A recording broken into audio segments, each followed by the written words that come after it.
Gente, vai fazer um trabalho lá, levantaram uma igreja lá no leprosário, aqui em Cotia, uma cidade de leprosos.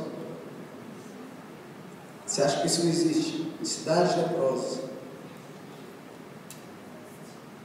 E aí naquele dia, eu falei assim, com essa mulher que tem um casal, essa mulher é muito corajosa. E ela falou assim, eu vou parar o meu ministério e esperar ele crescer. Para que eu não desmotive o ministério dele. Obrigado, meu bem. E eu cresci. Humildade. Galardão, a consequência da humildade, riqueza, honra e vida. Amém. Por isso que ela tem riqueza, honra e vida.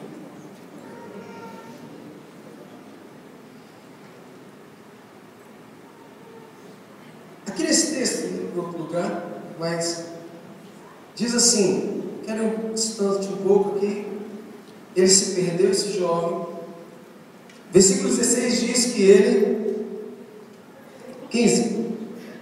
14.